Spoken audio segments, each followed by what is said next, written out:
आखिर मैं तुमसे प्यार क्यों करूं? तुम्हारे पास न गाड़ी है, न बंगला है, न पैसे हैं, किसी काम के लायक भी नहीं हो तुम। अरे हम तुमसे दिल से प्यार करते हैं तन्नू, और प्यार कोई जाति, मजहब, रुपया, पैसा देखकर नहीं होता है। केवल प्यार से पेट नहीं भरता है गुंजन, अगर पैसे हो तो दुनिया में हर खुशी खरीदी जा सकती है। तेरी तिजोरी का सोना नहीं है ये, दिल है दिल, कोई खिलावन नहीं।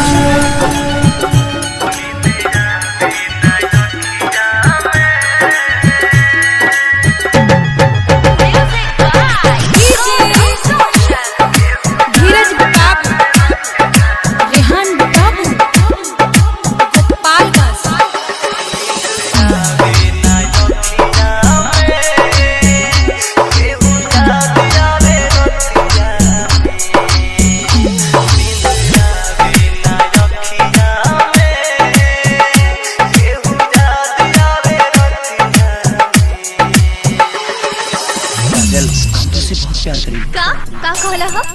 तुमसे प्यार न करेलू प्यार और हम तोहरा से? तोहर दिमाग खराब आका। तोहरा जैसी लड़का के ये सबसे बड़ा प्रॉब्लम होला। कहाँ दो बेर हद के बात का कर लेवे, सर पर प्यार के भूत सवार हो जाला।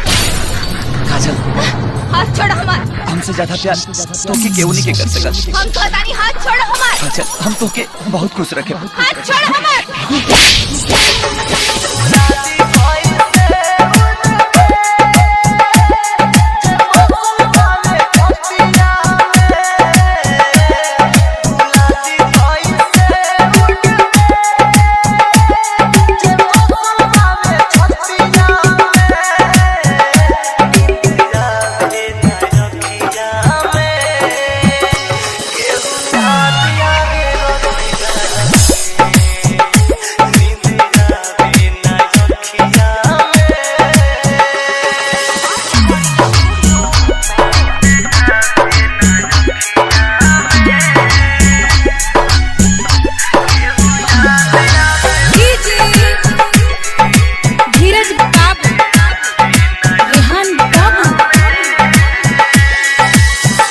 को लोग जब खुदा मानते हैं तो प्यार करने वालों को क्यों बुरा मानते हैं? जब जमाना ही पत्थर दिल है तो पत्थरों से लोग दुआ क्यों मांगते हैं? जो खून बहाया उसका गम नहीं, और जो पाया वो किसी से कम नहीं।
किसी दूसरे की अमानत है। नहीं, तुम सिर्फ मेरी हो और किसी की नहीं हो सकती।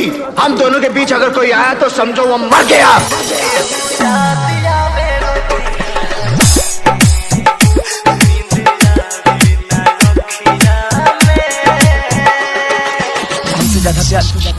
केहू नहीं के कर सकल। हम कहतानी हाथ छोड़ो हमार। काजल हम तो के बहुत खुश रखे। हाथ छोड़ हमार।